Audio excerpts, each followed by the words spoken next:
Welcome to నా TV news. ముందుగా headlines చూద్దాం. మాజీ మంత్రి అంబటి రాంబాబు కుటుంబాన్ని పరామర్శించిన జగన్. రాష్ట్రంలో జంగిల్ రాజ్ నడుస్తోందని ప్రభుత్వంపై తీవ్ర ఆగ్రహం. 3 ఏళ్లలో తిరిగి అధికారంలోకి వస్తామని కూటమికి ఘాటు హెచ్చరిక. టీడీపీ శ్రేణుల దాడిలో ధ్వంసమైన అంబటి ఇంటిని, వాహనాలను పరిశీలన. సాగునీటి సంఘాల అధ్యక్షులతో అమరావతిలో భారీ భేటీ. నీటి భద్రతపై సీఎం చంద్రబాబు కీలక దిశానిర్దేశం. రైతులకు సాగునీరు లక్ష్యంగా జలవనరుల సమావేశం. కరువు రహిత రాష్ట్ర లక్ష్యంతో కీలక సమావేశం. నల్లమోతు భాస్కర్ రావుకు సీఎం రేవంత్ రెడ్డి వార్నింగ్. కాంగ్రెస్ కార్యకర్తలను బెదిరిస్తే ఊరుకునేది లేదని స్పష్టం.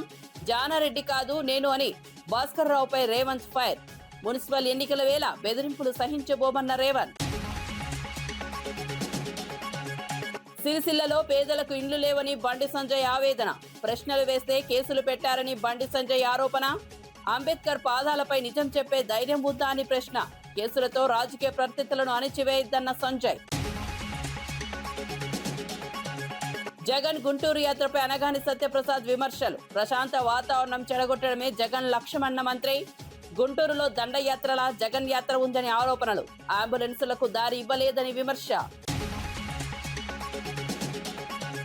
ఇక వార్త వివరాల్లోకి వెళ్తే, మాజీ ఎమ్మెల్యే నల్లమోతు భాస్కర్ రావుపై సీఎం రేవంత్ రెడ్డి తీవ్ర స్థాయిలో ఆగ్రహం వ్యక్తం చేశారు.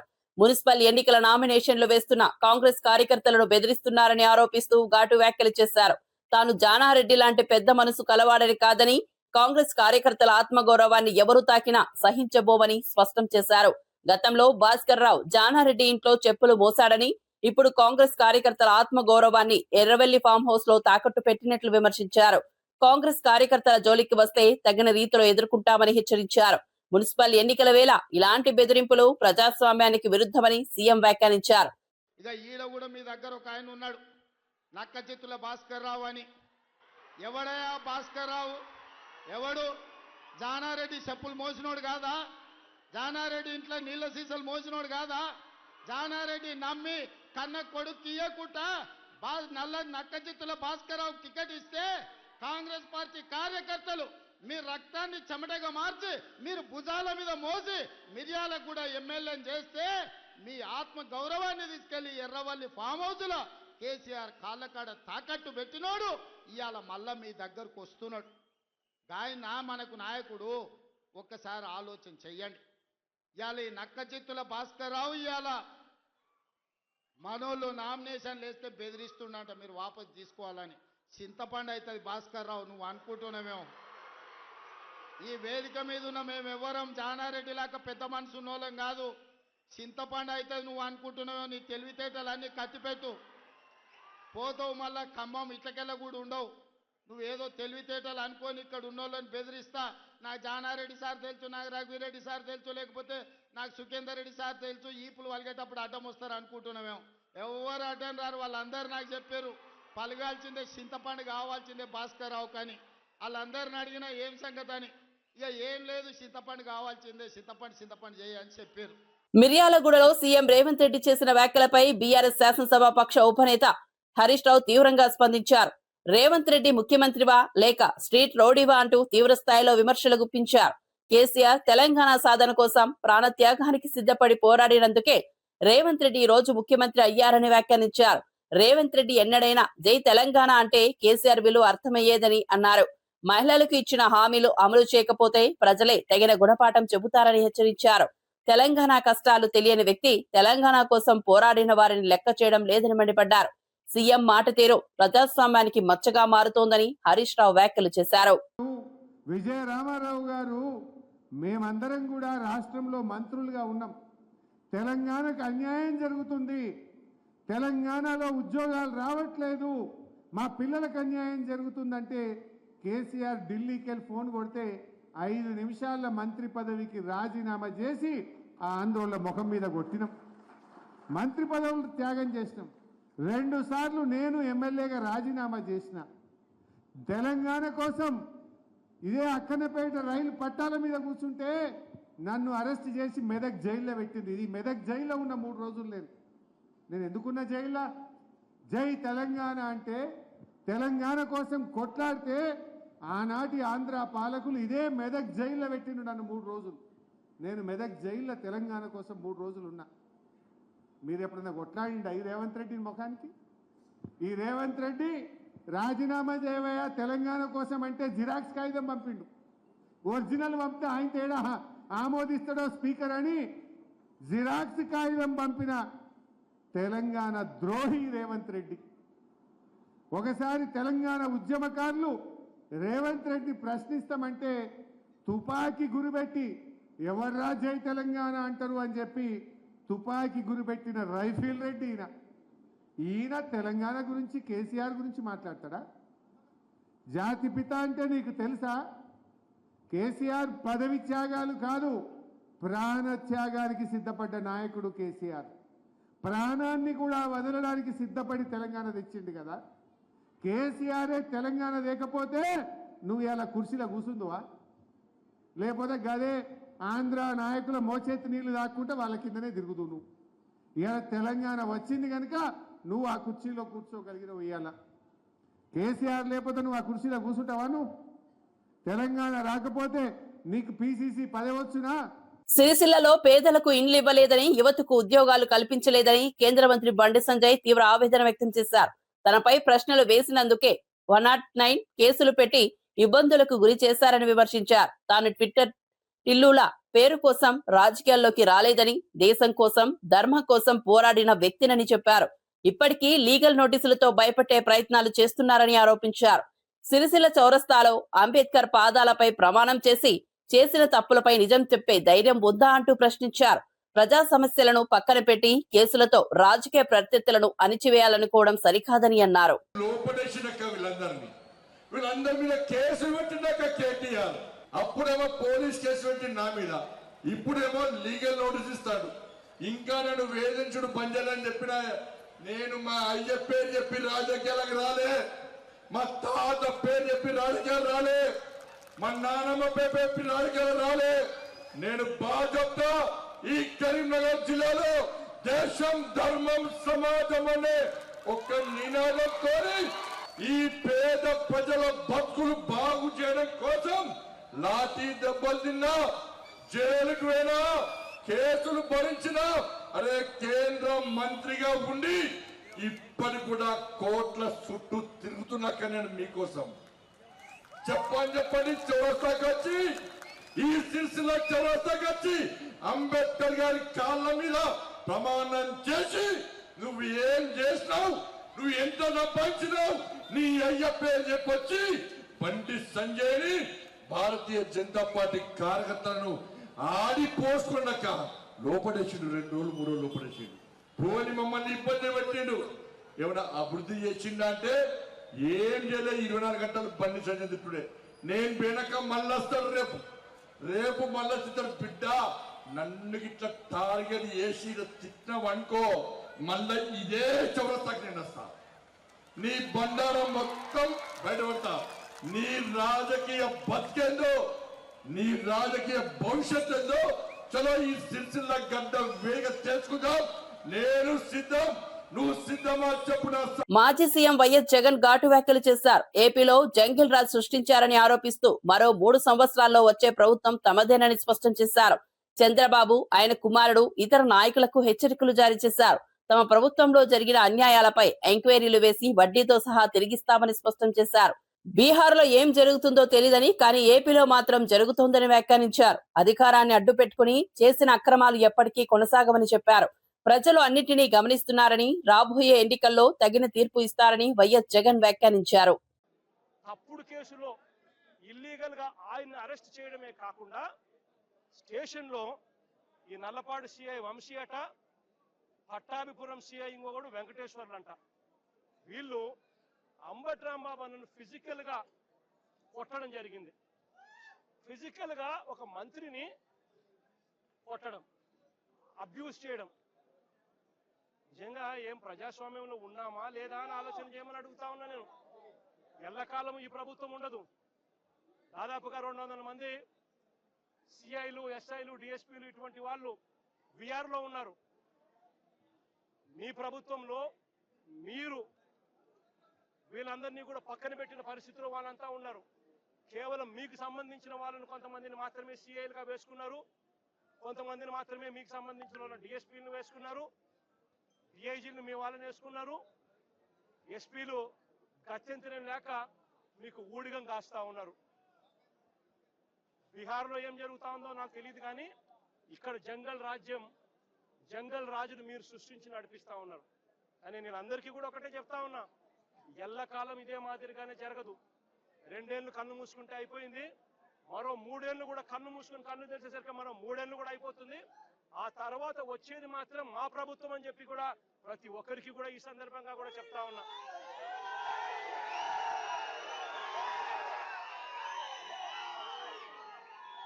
చంద్రబాబు నాయుడు గారికి చెప్తా ఉన్నాను, ఆయన కొడుకు చెప్తా ఉన్నాను, ఆయనకు కొమ్ము కాస్తా ఉన్నా ఆయన ఇతర పార్టీ నాయకులకు చెప్తా ఉన్నాను, ఆయనకు కొమ్ము కాస్తా ఉన్నా ఇలాంటి పోలీసు అధికారులకు కూడా చెప్తా ఉన్నాను. ఎల్లకాలం ఇలా అన్యాయం చేస్తా ఉంటే మాత్రం ఎప్పుడు కూడా దేవుడు చూస్తూ ఊరుకోవడానికి మాత్రం గుర్తుపెట్టుకోండి. ఖచ్చితంగా మీకు మొట్టికాయలు పడతాయి. రేపు పొద్దున మా ప్రభుత్వం వచ్చిన తర్వాత వీటి అన్నిటి మీద కూడా ఎంక్వైరీలు వేస్తాము, వడ్డీతో సహా చెల్లిస్తారు అని కూడా ఈ సందర్భంగా అందరికీ కూడా చెప్తా ఉన్నాం.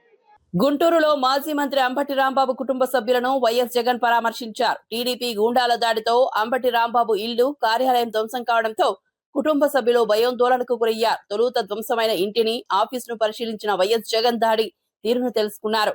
అనంతరం అంబటి కుటుంబ సభ్యులతో మాట్లాడి అధైర్యపడొద్దని భరోసా ఇచ్చారు.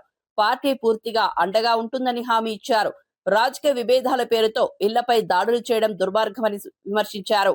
బాధ్యులపై చర్యలు తప్పవని స్పష్టం చేశారు.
కరువు రహిత రాష్ట్రంగా ఆంధ్రప్రదేశ్ ను మార్చాలన్న ముఖ్యమంత్రి చంద్రబాబు నాయుడు ఆశయానికి అనుగుణంగా జలవనరుల శాఖ కీలక సమావేశానికి ఏర్పాట్లు చేస్తోంది.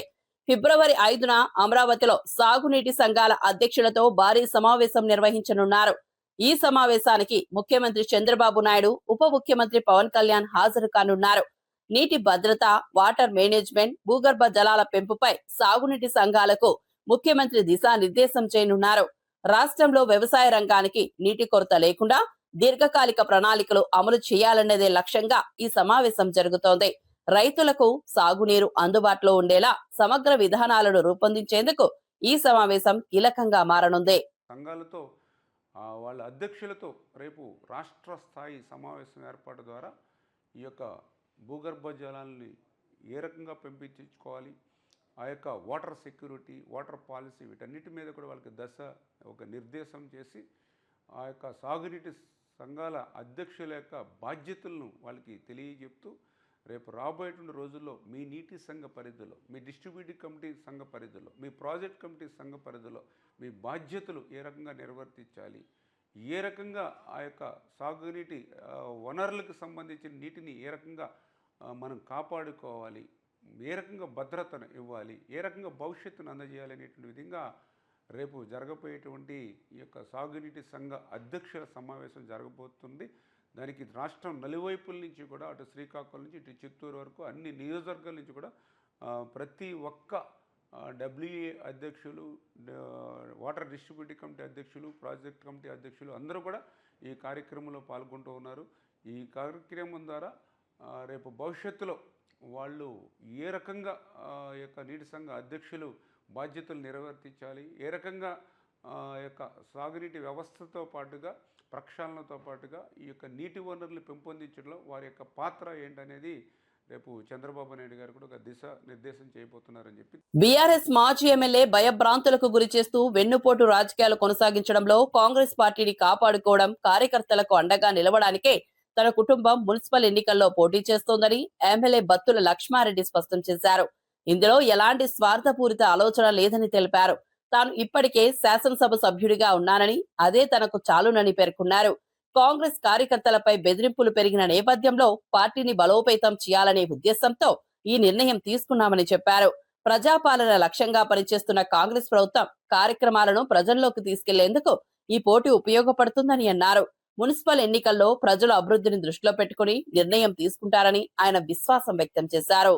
మిర్యాలగూడ శాసనసభ్యులు వాళ్ళ కుటుంబానితో మొత్తాన్ని నామినేషన్ వేయించినారని సోషల్ మీడియాలో చాలా చేశారు. బీఆర్ఎస్ పార్టీ నల్లబోతు భాస్కర్ రావు గారు ఆయన యొక్క వెన్నుపోటు గురించి నేను చెప్పాల్సిన అవసరం మీకన్నా నాకు తక్కువ తెలుసు. కేవలం కొంతమంది భయభ్రాంతులు చేస్తున్నాడని ఇంటెలిజెన్స్ రిపోర్ట్ ద్వారా వచ్చితే వాళ్ళ దగ్గర మీకు మీ కౌన్సిలర్ గా, మీ కుటుంబ సభ్యుడిగా నా భార్య, నా పిల్లలు మీకు తోడుగా ఉంటారనే ఉద్దేశంతో నామినేషన్ వేయడం జరిగింది తప్ప వేరే దురుద్దేశం లేదు, వేరే ఉద్దేశమే లేదు. కాంగ్రెస్ పార్టీ కార్యకర్తగా అండగా బిఎల్ఆర్ ఉండాలనే కోరికతోనే ఆ పని చేశాను తప్ప మాకు కాదు. నేను ఒక శాసనసభ్యుడిగా ఉన్నా, ఇది చాలు నా జన్మకి, ఇంతకన్నా నా జన్మకు అవసరం కూడా లేదు. అంతేగాని నా కుటుంబాన్ని రోడ్డు మీకు లాగి వాళ్ళ ఇష్టం వచ్చేట్టు చేశారు. అయినా భరాయిస్తా. మీకోసం, కాంగ్రెస్ పార్టీ నమ్ముకున్న కార్యకర్తల కోసం, రేవంత్ రెడ్డి గారి కోసం, మంత్రుల కోసం, ముఖ్యంగా జానారెడ్డి గారి కుటుంబం, రఘువీరన్న, జయవీరన్న, శంకరన్న ఆదేశాల వరకు నేను పనిచేస్తానని కూడా మీ అందరికీ. జగన్ గుంటూరు యాత్రపై మంత్రి అనగాని సత్యప్రసాద్ తీవ్రంగా మండిపడ్డారు. రాష్ట్రంలోని ప్రశాంత వాతావరణాన్ని దెబ్బతీయడమే జగన్ లక్ష్యమని ఆరోపించారు. అనుమతికి మించి పెద్ద ఎత్తున జనాలతో దండయాత్రలా వెళ్లారని, మద్యం తాగిన వారిని కూడా వెంట తీసుకెళ్లారని విమర్శించారు. రోడ్లపై బీభత్సం సృష్టించి అంబులెన్సులకు దారి ఇవ్వలేదని ఆరోపించారు. చోదకులను భయపెట్టేలా వ్యవహరించారని తెలిపారు. కులాలు, మతాల పేరుతో అలజడి సృష్టించేందుకే అంబటి పరామర్శ యాత్ర చేశారని ఆరోపించారు. గతంలో తన పర్యటనలో మృతి చెందిన సింగయ్యను జగన్ ఎందుకు పరామర్శించలేదని ప్రశ్నించారు. రెచ్చగొట్టే వ్యాఖ్యలు చేయడం అంబటికి అలవాటని, అలాంటి వ్యాఖ్యలకు జగన్ ఆద్యం పోస్తున్నారని అనగాని విమర్శించారు. ఇష్టానుసారం మాట్లాడిస్తా ఉన్నారు. నేను అడుగుతా ఉన్నాను, మా కుటుంబ సభ్యులు, మా సోదరులైనా సోదరి మనులకు వాళ్ళు కూడా అడుగుతా ఉన్నారు. నేను నిన్న ప్రెస్ మీట్లో కూడా చెప్పాను, ఇదే అంబటి ఆ రోజు అసెంబ్లీ సాక్షిగా ఎవ్వరు కూడా కూడనటువంటి మాటలు తూలి మా అధ్యక్షుడు అసెంబ్లీకి రాకుండా అలాగే వారి కంట తడి పట్టిన కారకుడు ఈ అంబటి. అంత అలాంటి పదజాలాలు వాడే అంబటి పైన ఎవరికన్నా కూడా ఇంతన్నా కూడా ఒక మంచి అభిప్రాయం వస్తుందా, సదభిప్రాయం వస్తుందా? కుటుంబ సభ్యులకు కూడా తెలుసు, వాళ్ళ కుటుంబ సభ్యులు కూడా ఇతని వ్యతిరేకంగా మాట్లాడిన సంఘటనలు, వీడియోలు ఉన్నాయి. అలాంటి వ్యక్తి రెచ్చగొట్ట ధోరణిలో ఈ రోజున ఈ ప్రశాంతమైన ఆంధ్ర రాష్ట్రాలు చిచ్చు పెట్టడానికి చేసినందుకు మీరే సమర్థిస్తున్నారా అని అడుగుతాం. ఈ జగన్మోహన్ రెడ్డి ఈ రాష్ట్రంలో చరిత్రలో ఎప్పుడూ లేని విధంగా భారతదేశంలో పెట్టుబడులు వస్తే 25% ఇక్కడ వచ్చినాయి. ఎప్పుడు లేని విధంగా డేటా సెంటర్లు అవ్వచ్చు, క్వాంటమ్ అవ్వచ్చు. రేపు 7వ తారీఖున ఇక్కడ అమరావతిలో క్వాంటమ్ ఓపెనింగ్ ఉంది. సెంట్రల్ మినిస్టర్ వస్తూ ఉన్నారు. అంటే ఒక పాజిటివ్ వాతావరణం ఉంది, దాన్ని చెడగొట్టాలని చెప్పేసి ఈ కుట్ర పడుతూ ఉన్నారు. దాన్ని ఈ జగన్మోహన్ రెడ్డి అనే మనిషి సమర్థిస్తున్నారని అడుగుతా ఉన్నారు. అతన్ని చెప్తే చేస్తున్నారు, వీళ్ళందరినీ అడుగుతా ఉన్నారు. అంటే కులాలు, మతాలు మా చిచ్చు పెట్టి అంత నలుమూలలో కూడా వ్యాపింపజేసే విధంగా ఆ శ్రేణులు ఇవాళ చూడండి, ఆయన యాత్రలో అందరూ కూడా మద్యం సేవించి చుట్టుపక్కల ఎక్కడ కూడా ఎవరు కూడా బండ్ల మీద ఎలాంటి భయపడతా ఉన్నారు. అట్లా వెళ్ళేటువంటి యాత్ర నిజంగా చెప్తా ఉన్నాను. నేను పోలీసు వారికి కూడా చెప్తా ఉన్నాను, ఇలాంటి యాత్రకు ఎంతమంది పర్మిషన్ అంతమంది కట్టుదిట్టం చేయాలి తప్ప ఇట్లా వదిలితే కూడా కరెక్ట్ కాదు. నేను పోలీసు వాళ్ళకి కూడా చెప్తా ఉన్నాను, నెక్స్ట్ టైం నుంచి ఇట్లాంటివి జరిగితే ఈ ప్రజలు చూస్తూ ఊరుకోరు. మనం చూస్తూ ఊరుకున్నా కూడా ప్రజలు చూస్తూ ఊరుకోరు. ప్రజలు దీన్ని హర్షించారు. ప్రజాస్వామ్యాన్ని కూలి చేశారని చెప్పి వాళ్ళు అంటున్నారు. డెమోక్రసీకి అసలు అర్థం కూడా గౌరవ మాజీ ముఖ్యమంత్రి ప్రతిపక్ష హోదా లేనటువంటి ప్రతిపక్ష నాయకుడు జగన్మోహన్ రెడ్డికి తెలుసా అని అడుగుతా ఉన్నాను. అసలు మాట్లాడే మాటల్లో పద్ధతి లేదు వాళ్ళ నాయకులు, చేసే పనిలో పద్ధతి లేదు నాయకులు. ఈరోజు చూస్తూ ఉన్నాం మనం. వాళ్ళకి ఇచ్చిన పర్మిషన్ ఎంత అంటే వాళ్ళ ముందు ఆ మోటార్ సైకిల్ మీద అంత మద్యం సేవించి చుట్టుపక్కల ప్రాంతాల్లో కూడా భయభ్రాంతులు క్రియేట్ చేస్తూ వెళ్తారు. ఇది దండయాత్రనా? డెమోక్రసీ అంటే ఏంటి? శాంతియుతంగా ఏది చేసుకున్నా మాకు బాధ లేదు. ఎవరన్నా ఎంతమంది వెళ్ళండి. ఈరోజు అంబులెన్స్ ఆగిపోయాయి రోడ్డు మీద. వీళ్ళు చేసే దానికి చుట్టుపక్కల మోటార్ సైకిల్ పడిపోయే పరిస్థితులు అంటే డ్రైవ్ చేసే పరిస్థితి లేదంటే మీరు ఎలాంటి వాతావరణం క్రియేట్ చేద్దామనుకున్నారు ఈ ఆంధ్ర రాష్ట్రాన్ని? మీరు చెప్పేది అదే డెమోక్రసీ అంటే you all right to go. మీరు వెళ్ళండి, ఒక్కరు వెళ్ళండి, 4 వెళ్ళండి, 10 మంది వెళ్ళండి, లేదా పోలీసు వారు పర్మిషన్ అడిగి 100 మంది వెళ్ళండి. కానీ ఇట్లా రెచ్చగొట్టే ధోరణిలో వెళ్తే మాత్రం ఎట్టి బస్సులో ఉండేవాడు. ప్రాంతాల మధ్య, కులాల మధ్య చిచ్చు పెట్టే తత్వం అది మారుకోవాలి అని చెప్పేసి మిర్యాలగూడ పట్టణ అభివృద్ధికి మరింత నిధులు మంజూరు చేయాలని ముఖ్యమంత్రికి విజ్ఞప్తి చేస్తున్నట్లు మంత్రి కోమటిరెడ్డి వెంకటరెడ్డి తెలిపారు. మిర్యాలగూడ పెద్ద రైస్ ఇండస్ట్రీల ప్రాంతమని, ఈ ప్రాంతాన్ని మరింత అభివృద్ధి చేయాల్సిన అవసరం ఉందన్నారు. మున్సిపల్ ఎన్నికల వేళ ప్రజలు 10 ఏళ్ల గత ప్రభుత్వ పాలనలు, 26 మాసాల ప్రభుత్వ పాలనను బేరేజు వేసుకోవాలని సూచించారు. పేదలందరికీ రేషన్ కార్డులు అందించి నెల నెల సన్నబియ్యం అందిస్తున్న ఘనత ప్రజా ప్రభుత్వానిదని చెప్పారు. అన్ని వర్గాల సంక్షేమం కోసం అనేక పథకాలు అమలు చేస్తున్నామని తెలిపారు. ఈ ఎన్నికల్లో అభివృద్ధికి మద్దతుగా ప్రజలు కాంగ్రెస్ కు ఓటు వేయాలని ఆయన పిలుపునిచ్చారు. మిర్యాలగూడ పట్టణం అన్నా, మిర్యాలగూడ కాన్స్టిట్యున్సీ అన్నా గౌరవ ముఖ్యమంత్రి గారికి ఒకటే చెప్పేది, ఇది ఏషియాలోనే పెద్ద రైస్ ఇండస్ట్రీతో పాటు ఇక్కడ అంతా కూడా వ్యాపార వర్గాలతో పాటు ఇక్కడ అంతా రైతులు, కష్టపడే రైతులు ఉన్న ప్రాంతం ఇది. ఈ ప్రాంతాన్ని ప్రత్యేకంగా అభివృద్ధి చేయడానికి ముఖ్యమంత్రి గారు చొరవ తీసుకొని ఎక్కువ నిధులు ఇవ్వాలని, అలాగే ఈరోజు మున్సిపల్ ఎన్నికల ప్రచారం కూడా ఈరోజు ఇక్కడ 200 కోట్ల ఇంటిగ్రేటెడ్ స్కూల్తో పాటు 12 కోట్ల రూపాయలు స్వయం సంఘాలకు వడ్డీలు ఇస్తూ ప్రతి మహిళని కోటీశ్వరులు చేసే కార్యక్రమంలో భాగంగా ఈరోజు ఎన్నో కార్యక్రమాలు చెప్తున్న విషయం మీ అందరికీ కూడా తెలుసు. అందుకనే సోదరులారా, ఈరోజు ఒకటే ఆలోచించుకోవాలి, గత 10 సంవత్సరాల పాలన ఏ విధంగా ఉంది, 26 మాసాల పాలన ఏ విధంగా ఉంది. 10 ఏళ్లలో ఒక్క రేషన్ కార్డు కూడా ఇవ్వలేని పరిస్థితి ఉంటే ఈ రోజు గౌరవ ముఖ్యమంత్రి గారు, అదే మన జిల్లాకు చెందిన ఉత్తమ్ కుమార్ రెడ్డి సివిల్ శాఖ మంత్రి, మేమందరం కలిసి ఆలోచించి ప్రజారాజ్యం, ఇందిరమ్మ రాజ్యం అంటే పేదల రాజ్యం, పేదోళ్లకు న్యాయం చేయాలని తెల్ల కార్డుతో పాటు మేమందరం తినే సన్న బియ్యం కూడా పేదలకు ఇచ్చిన ఘనత ఈ ప్రజా ప్రభుత్వం ఉందని చెప్పి, దాంతో పాటు మహిళలకు ఇచ్చే కార్యక్రమాలు కానీ, రైతులకు 20,000 కోట్ల రుణాలతో పాటు మరీ ముఖ్యంగా ఆలోచించాలి. ఈరోజు 20,000 కోట్లతోని యంగ్ ఇండియా ఇంటిగ్రేటెడ్ స్కూల్స్ కట్టి పేదవాడు ప్రతి ఒక్కరు కూడా విద్యతోనే అభివృద్ధి సాధ్యమని నమ్మి ఇవాళ 20,000 కోట్లతోని స్కూల్స్ కట్టిస్తూ ముందుకు పోతున్న ఈ సందర్భంలో ముఖ్యమంత్రి గారు మనందరం కూడా ఈ ప్రభుత్వానికి వెనుదన్నుగా ఉండాలని ఒక చిన్న విషయం మీ అందరికి కూడా, ఈ ఎన్నికలు పేద ప్రజలకు సంబంధించిన ఎన్నికలు ఇది ఇవాళ ముఖ్యమంత్రి గారికో, నాకో, ఉత్తమ్ కుమార్ రెడ్డి గారికో పదవి కాదు. ఇంకా 3 ఏళ్ళు ఉంటాం, ఆ తర్వాత మళ్ళా గెలిపిస్తారు మీరు 5 ఏళ్ళు. కానీ పేదవారి సమస్యలు తీర్చే మున్సిపల్ కౌన్సిలర్స్ కానీ, చైర్మన్లు కానీ ఈ రోజు మన కాంగ్రెస్ పార్టీ ఉంటే. కేంద్ర మంత్రి బండి సంజయ్ చేసిన వ్యాఖ్యలకు ప్రభుత్వ విప్ ఆది శ్రీనివాస్ ఘాటుగా స్పందించారు. గత 12 ఏళ్లుగా కేంద్రంలో బీజేపీ ప్రభుత్వం ఉన్నా చిల్లి గవ్వ కూడా తేలేదని విమర్శించారు. బీజేపీ కౌన్సిలర్లు గెలిస్తే నిధులు వరదలా పారిస్తామని చెప్పడం హాస్యాస్పదమని అన్నారు. వేములవాడలో బీసీ బిడ్డగా తాను ప్రజల కోసం పనిచేస్తున్నానని తెలిపారు. సీఎం రేవంత్ రెడ్డి సహకారంతో వేములవాడ రాజనాలయంతో పాటు పట్టణాన్ని మరింత అభివృద్ధి చేస్తామని స్పష్టం చేశారు. అభివృద్ధే తమ రాజకీయ లక్ష్యమని, ప్రజలు కూడా అదే కోరుకుంటున్నారని అన్నారు. 80 ఫీట్లు బ్రిడ్జి నుంచి వచ్చేటువంటి సందర్భం. అందుకే నోటేయమంటారు కాంగ్రెస్ పార్టీ. రేవంత్ రెడ్డి గారి సర్కార్ మీరు ఈ నూతన ఉత్సాహాన్ని ఇచ్చినట్టయితే, ఇక్కడ ఉన్నటువంటి 27 వార్డులలో లావణ్యను శిరీషను కల్పించినట్టయితే మరింత నూతన ఉత్సాహంతో ఇంకా అదనపు పనులు తీసుకున్నామా, కాళ్ళ కట్టేటువంటి గెలిపించుకుందామా ఆలోచన చేయమని కోరుతున్నాం. చేయి తిరిగేవాడిని ఇస్తారా, నడుస్తుంటే కాళ్ళ కట్టెబెట్టి ఎంత బడగొట్టుకుని ఇస్తారా అని అడుగుతా ఉన్నాం. వాళ్ళు గెలిస్తే ఏం చేస్తారా, మాకు అధికారం ఉందా? మా కేంద్రంలో అధికారం ఉందంటారు ఒకరు. కేంద్రం నుంచి ఇప్పుడు వేల చిల్లి గవర్న వచ్చినాం. మా కేంద్రంలో గవర్నమెంట్ ఉంది, వరదలా పాలిస్తామంటూ నిధులు చిల్లి గమనించిన 12 ఏళ్ళ కేంద్రంలో భారతీయ జనతా పార్టీ ప్రభుత్వం అధికారం ఉంది. 12 ఏళ్ళు 12 ఏళ్ళు చిల్లి గంప ఇవ్వను. ఈ ఎన్నికలకు వరదలా ప్రవహించేలా నిధులు ఇస్తారు వివరణ మాధ్యమని. ఇక్కడ రాష్ట్రంలో ఉన్నది రేవంత్ రెడ్డి సర్కార్, ఇక్కడ ఎమ్మెల్యే ఉన్నది మీ బిడ్డ.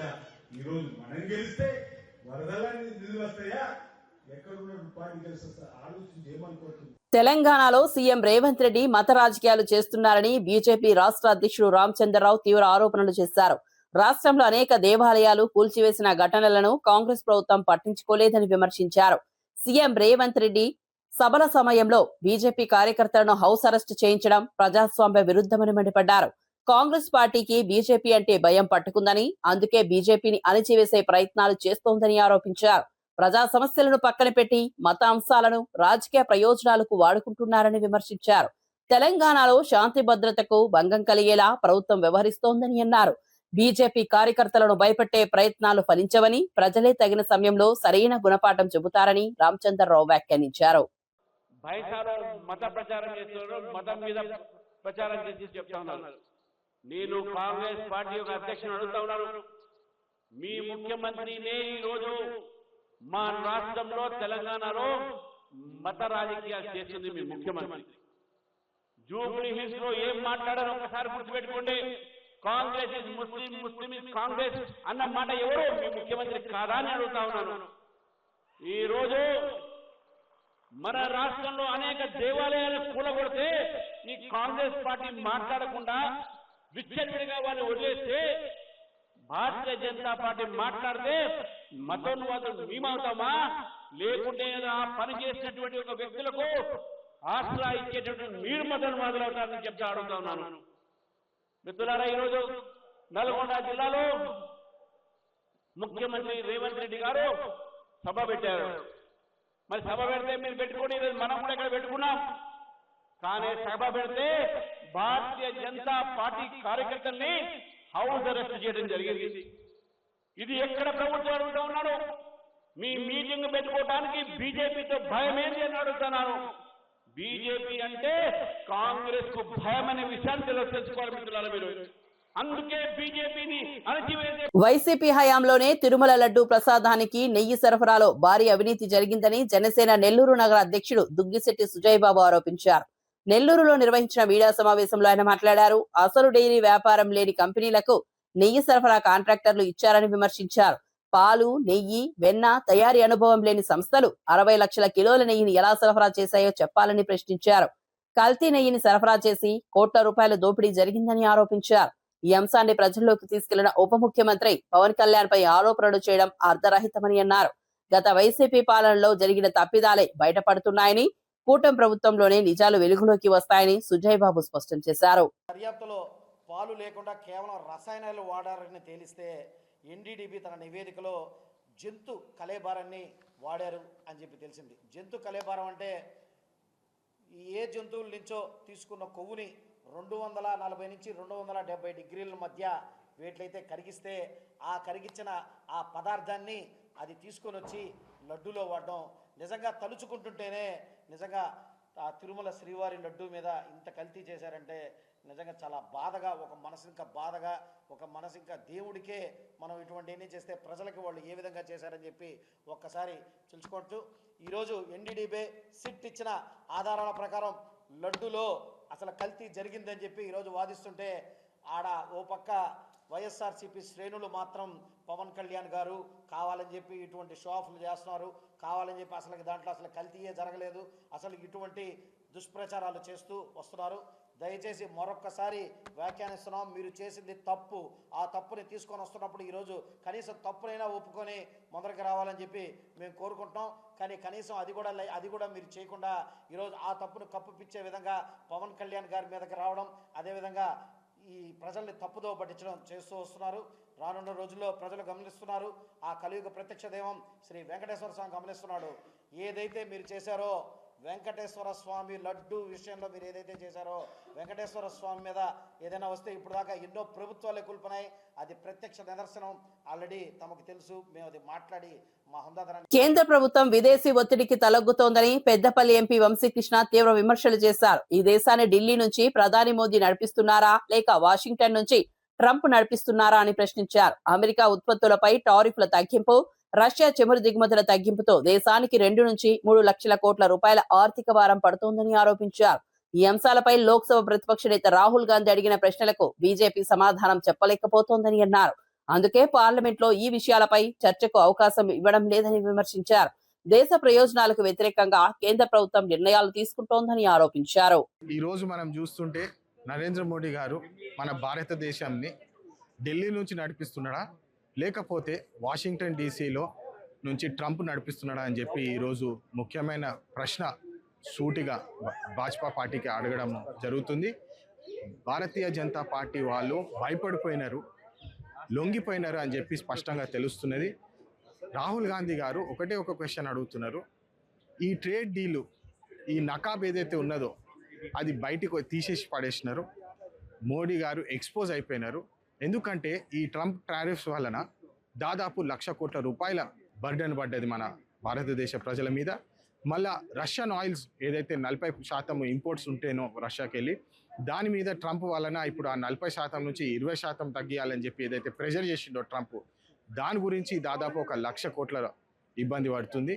మరి ఇంకో విషయం ఏంటంటే, ఈ మేక్ ఇన్ ఇండియా స్టోరీ ఏదైతే నరేంద్ర మోడీ గారు ఇప్పటివరకు గట్టిగా పెద్దగా చెప్పుకున్నారో, ఆ స్టోరీ మొత్తాన్ని ట్రంప్ చేతిలో పెట్టేసి ఆమ్ ఆద్మీని ద్రోహం చేసినాడు అని చెప్పి స్పష్టంగా తెలుస్తుంది. ఎందుకంటే యుఎస్ నుంచి ఇండియాకు వచ్చే ప్రోడక్ట్స్ మీద ఏదైతే టారిఫ్స్ ఉండేనో అవన్నిటి మీద కూడా టారిఫ్స్ తీసేసినారు. ఇప్పుడు మన ప్రజల మీద ఇబ్బంది పడుతుంది. మొత్తానికి 2 నుంచి 3 లక్షల కోట్ల రూపాయల వరకు మన భారతదేశం మీద ఇబ్బంది కలుగుతుంది ఈ డెసిషన్స్ వల్ల. కానీ బీజేపీ వాళ్ళకి దమ్ము లేదు. వాళ్ళు ప్రశ్నకి ఆన్సర్. బరాబర్ ప్రేమిస్తా సినిమా ప్రమోషన్ సందర్భంగా జరిగిన వివాదంపై నటుడు జేడీ చక్రవర్తి స్పందించారు. ఆ రోజు ఆ ఈవెంట్ నుంచి తాను వెళ్లిపోయి ఉండాల్సిందని ఆయన అన్నారు. సినిమా ప్రమోషన్స్ ను విభిన్నంగా చేయడం తప్పు కాదని, కానీ మహిళలను కించపరిచేలా అసభ్యంగా ఉండకూడదని స్పష్టం చేశారు. ప్రమోషన్ ఈవెంట్ లో చంద్రహాస్ అసభ్య పదజాలంతో పాట పాడడం వివాదాస్పదంగా మారిన విషయం తెలిసిందే. ఈ ఘటనపై సోషల్ మీడియాలో తీవ్ర విమర్శలు వెల్లువెత్తాయి. జేడీ చక్రవర్తి స్పందనతో ఈ వివాదం మరింత చర్చకు దారితీసింది. సినిమా ప్రమోషన్స్ పేరుతో సంస్కార విరుద్ధంగా ప్రవర్తించడం సరికాదని పలువురు అభిప్రాయపడుతున్నారు. సినిమా పబ్లిసిటీ క్యాంపెయిన్ చేయడానికి రకరకాల కొత్త ప్రక్రియలు చేసి మనం ఆడియన్స్ రీచ్ అవ్వచ్చు. బట్ దానికోసం we don't have to stoop down. దానికోసం మనం ఒక బూత్ లో లేకపోతే ఒక అమ్మాయిని హాఫ్ నేకెడ్ గా చూపించడము, లేదా లిప్ లాక్ చేయటము. ఎందుకు why I'm talking about these things అంటే, recently I've been part of ఒక campaigning లో unparliamentary language తో జరిగిన ఒక ఈవెంట్ లో I have been part of it. నేను అప్పుడు యాక్చువల్లీ లేచి వెళ్ళిపోయి ఉండాల్సి. ఇప్పుడు చాలా ఇన్నోవేటివ్ పబ్లిసిటీ 3 Idiots అనే సినిమా వచ్చింది. ఆ సినిమాకి సౌరవ్ గంగూలీ మన ఇండియన్ కెప్టెన్ పోలీసులు కంప్లైంట్ ఇచ్చాడు. ఎందుకంటే రోజు అప్పుడు వచ్చి ముస్లిం గడ్డం పెట్టుకుని రోజు సౌరవ్ గాంధీ ఇంటిని చూస్తూ కూర్చుని ఏదో ఇలా బైనాక్యులర్స్ దగ్గర చూస్తున్నాడు. ఆయన పోలీసులు వచ్చి తీసుకెళ్తా ఉంటే మొత్తం అంతా మీడియా అంతా వచ్చారు. ఏంటో మామూలుగా ఒక ముస్లివాడు ఎత్తుకెళ్తూ ఉంటాయి, ఎందుకంటే ముస్లివాడు ఎవరు కాదు, ఆమీర్ ఖాన్. సో ఒక 4 రోజులు అతను గెటప్ వేసుకుని అందరినీ అటెన్షన్ గ్యాదర్ చేసి గార్నర్ చేసి, సో ఇదో innovative publicity. Something like this మనం కొంచెం కొంచెం బుర్రని కొంచెమైనా ఆలోచిస్తాం. I think it will work. So this is what I want to tell you. So I will see you. వార్తలు ముగించే ముందు ముఖ్యాంశాలు మరోసారి. మాజీ మంత్రి అంబటి రాంబాబు కుటుంబాన్ని పరామర్శించిన జగన్. రాష్ట్రంలో జంగిల్ రాజ్ నడుస్తోందని ప్రభుత్వంపై తీవ్ర ఆగ్రహం. 3 ఏళ్లలో తిరిగి అధికారంలోకి వస్తామని కూటమికి ఘాటు హెచ్చరిక. టీడీపీ శ్రేణుల దాడిలో ధ్వంసమైన అంబటి ఇంటిని, వాహనాలను పరిశీలన. సాగునీటి సంఘాల అధ్యక్షులతో అమరావతిలో భారీ భేటీ. నీటి భద్రతపై సీఎం చంద్రబాబు కీలక దిశానిర్దేశం. రైతులకు సాగునీరు లక్ష్యంగా జలవనరుల సమావేశం. కరువు రహిత రాష్ట్ర లక్ష్యంతో కీలక సమావేశం.